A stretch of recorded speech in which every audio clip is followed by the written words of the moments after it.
आमचा पाऊल अजून मुंबईत पडलेला नाही. पण मला वाटते मुंबईत यायची वेळ आम्हाला शासनानं येऊ देऊ नये, आणि न येऊ देणं हे शहाणपणाचं राहील. यायला असं वाटलं की तुमचा निर्णय होईपर्यंत आमचं सरकारच राहील असं यायला वाटलं. पण आमचं म्हणणं असं आहे, सरकार नाही गेलं तर राज्यपाल तरी राहील. कारण राज्यपाल म्हणजे तुम्हीच ना. राज्यपालच्या खांद्यावर बंदूक ठेवून तुम्हीच सकाळी 6 वाजता शपथ घेतली की नाही. आमचं म्हणणं आहे, सन्माननीय प्रधानमंत्री साहेब एका दिवसात या देशातल्या नोटाचा तुकडा करू शकतात, करतात की नाही.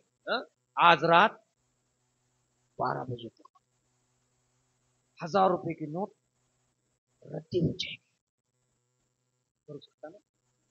मग तुम्हाला मराठ्यांना आरक्षण देणं अवघड आहे. तुम्ही पहाटे लोक तोंड धुवाले आणि तुम्ही शपथविधी घ्यायला राव. आम्ही बघाल्या आणि रविवार कार्यतत्पर राज्यपाल रविवारी येऊन सकाळच्या 6 वाजता शपथविधी घेतो आणि आमचे मंत्री शपथ घेतात. 3 पक्षाचं एका ठिकाणी येऊन सरकार बनतंय, हे तुम्ही करू शकता. मग आमच्या आरक्षणासाठी तुम्हाला वेळ का नाही, हा आमचा तुम्हाला प्रश्न आहे. आणि याच्या पुढे नुसता प्रश्न असणार नाही, तुमच्याकडून उत्तर घेणार आहोत. आमदार असाल की खासदार असाल, आता आम्हाला काही देणं घेणं नाही. कारण ही लढाई भांडवलदार सरंजामदार विरोधात सामान्य गोरगरीब शेतकरी कष्टकरी अशी ही लढाई आहे. बलाढ्य अमेरिकेला जसं व्हिएतनामनं हरवलं, तसं बलाढ्य सरकारला या देशातला गरीब माणूस हरवणार आहे याची खात्री आम्ही बाळगून आहोत. आम्ही आता नुसतं एसीला सांगून ठेवलंय, उद्या रेल्वे मुंबईला जाईल की नाही आम्ही खात्री देऊ शकत नाही. मुंबईच्या माणसाला भाजीपाला दूध मिळेल की नाही याची खात्री आम्ही देऊ शकत नाही. आम्ही नुसते जर रस्त्यावर नांदेडात जाऊन बसलो तर नांदेड पूर्ण बंद करू शकतो, एवढी आमच्या ताकद आहे. पण आम्हाला माहित आहे, लोकाला वेटीत तरुण आरक्षण मिळवणे आमचा उद्देश नाही. आम्हाला हक्काचं आहे, सन्मानाने घ्यायचं आहे आणि ते सनदशीर मार्गाने घ्यायचे आहे. तर तुम्ही ते गाणं म्हणल्या बघा, कोणाच्या छातीवर बसलो, आता ते छातीवर बसल्यावर वाचल काय आपण? आणि मनुष्यवधाचा गुन्हा आपण कशाला फुकट घ्यायचा? म्हणून छाती याला कशा मुळात सांगतो तुम्हाला, तुम्ही ज्याच्या छातीवर बसतो म्हणला का नाही, त्याला छातीच नाही हो. अरे छाती मर्दाला असते की नाही, याला कुठं छाती आहे? म्हणून मित्र हो, आता आपलं ठरलंय. तुकाराम महाराज म्हणतात, कोणाला राग येऊ कोणाला लोभ येऊ, आपलं ठरलंय. आपण लढणार आहोत आणि आपण सत्य लोकांना सांगणार आहोत. गावागावातल्या सगळ्या, मला इथं खूप छान माहिती मिळाली, आमचे मुसलमान बांधव सुद्धा येऊन उपोषणाला बसणार आहेत. जरूर बसा बांधवांनो.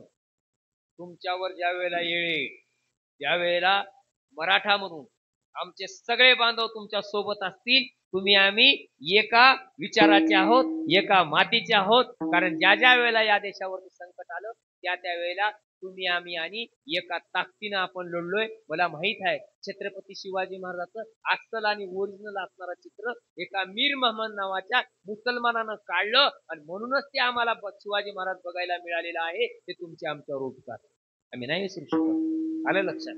आणि म्हणून मी मनापासून त्या ठिकाणी अभिनंदन करतो. यायनं बकळ पहिल्यांदा सदावर्ते सारख्या बगलबच्च्याला सोडून मराठा बौद्ध भांडण लागते काय बघले, ते भांडण जमलं नाही.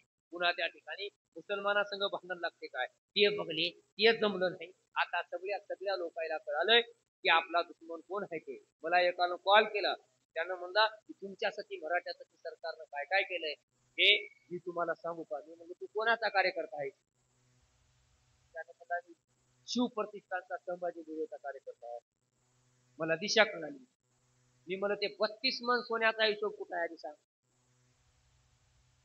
जे आमच्या मराठ्याकडून शिवाजी महाराजांचं 32 मन सोन्याचं सिंहासन उभं करण्यासाठी भिडेनं पैसा गोळा केलाय, त्या पैशाचा हिशोब कुठं आहे आणि ते सिंहासन कुठं आहे हे सांग, नाही तर तोंड फोडील म्हणून सांगलं. त्यानं फोनच बंद केला. अशी ट्रोलिंग चालू होती. घाबरायचं कारण नाही, कारण हे असं करतच असतात. याच्यापूर्वी कदाचित तुम्ही लावलेले बोर्ड फाडल्या जातील, जरांगेची फोटो फाडल्या जाईल. त्यांना माहित आहे की लोक चिडावं आणि काहीतरी करावं असा याचा उद्देश आहे.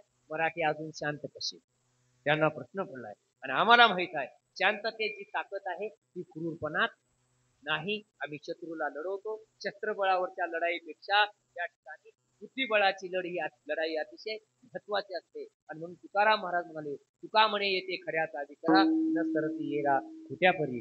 तुम्ही हे आंदोलन अतिशय नेटानं चालवलं. इथून पुढेही नेटानं चालवणार आहात. तुमचं गाव त्या रोडला असतं तर लई मजा आली असती. हा, थोडं कधी झाले पण असू दे, हरकत नाही. मधले गावही बऱ्याच वेळेला कामाला येतात.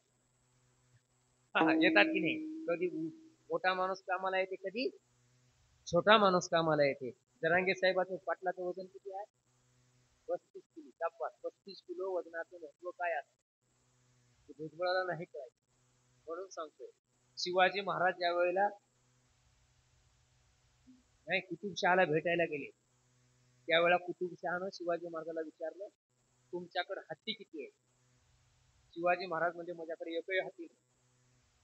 आमच्या हत्ती बरोबर तुम्ही त्यामध्ये तुमचा हत्ती असला तर म्हणून चौताळलेला हत्ती कुतुबशहानं सोडला. शिवाजी महाराजांना आपल्या अतिशय कमी उंची असणाऱ्या येसाजी कंक नावाच्या सरदाराकडून नजर 3.5 फुटाचा येसाजी कंक पिसाळलेल्या हत्तीच्या पाठीमागून गेला, शेपटी पकडली, हत्तीच्या पाठीवर गेला आणि हत्तीची तोंड तोडून टाकली, हत्तीला जाग्यावर खतम केलं. छत्रपती शिवाजी महाराजांना सांगितलं, मला आपले एवढाले तुमच्यासारखे हत्ती पोचायची गरज नाही. माझा येसाजी कंक म्हणजे 10 हत्तीचं बळ असणार आहे. भुजबळ साहेब, आमचा जरांगे पाटील म्हणजे छत्रपती शिवाजी महाराजांचा येसाजी कंक आहे. आम्हाला तुमच्या हत्तीची गरज नाही. आम्हाला पैशाचा सुद्धा भुजबळ साहेबांनी हिशोब विचारलाय, पैसे कुठून आणले ते काय होत आहे, काय बोलतात? तुमच्या गावाला पैसे आलते का कोणी द्या म्हणून? अहो, आमच्या घामाचे पैसे खर्च केले, आमच्या निर्णयाचे आम्ही पैसे खर्च केले आणि तुम्ही आम्हाला हिशोब विचारता. म्हणजे उलटा चोर कोतवाल को हाँ सो चूहे खाके बिल्ली चली गई. आज साहेब, तुमच्याकडे 7,000 कोटी कुठून आले हो? तुम्ही एक भाजी विकणारे साधे होतात. तुमच्याकडे एवढे पैसे कुठून आले? आणि तुम्ही महाराष्ट्रात काय काय दिवे लावले तर त्याचा उजेड काय काय पडलाय हे आम्हाला सगळ्याला माहित आहे. आणि तुम्ही कसं आहे, तुमचंच घर काचाचं आहे आणि तुम्ही आमच्या घरावर धोंडे मारायला विचार करा. आमचं म्हणणं आहे की तुम्ही आम्हाला हिशोब विचारायच्या भानगडीत पडू नका. तुमचं काय आहे हे आम्हाला सांगा. तुमचे कॉलेज किती आहे, तुमचे कॉलेज किती आहे, तुमचं काय काय आहे. आणि एक सांगतोय, छगन भुजबळ हा ओबीसीचा नेता नाही, माळी समाजाचा सुद्धा नेता नाही, हा त्याच्या कुटुंबाचा नेता आहे. कारण मुंबई राष्ट्रवादी काँग्रेसचा अध्यक्ष करत असतील, यांनी ओबीसीच्या इतर नेत्याचं नाव सांगण्यापेक्षा स्वतःच्या पुतण्यालाच मुंबईचा अध्यक्ष केलं. म्हणून आमचं म्हणणं आहे, तुम्ही कुटुंबाचे नेते आहात आणि तुम्ही प्रत्येक ठिकाणी ब्लॅकमेल करून लाट केला आहे. आधी ठाकरेला ब्लॅकमेल केलं, नंतर मोठ्या पवाराला ब्लॅकमेल केलं, आता छोट्या पवाराला ब्लॅकमेल करून हा कधी पेशवाईच्या श्रेयाला जाईल हे सांगता येत नाही. याचा धाक अजित पवाराला बसला आणि त्याला डेंगूच झाला. झाला की नाही बघा, त्याला डेंगूच झाला. कमाल वाटते. आणि ते अजित दादा काल म्हणाले मुलींचा ते माणूस काय दादा, अरे काय सांगावं तुम्हाला.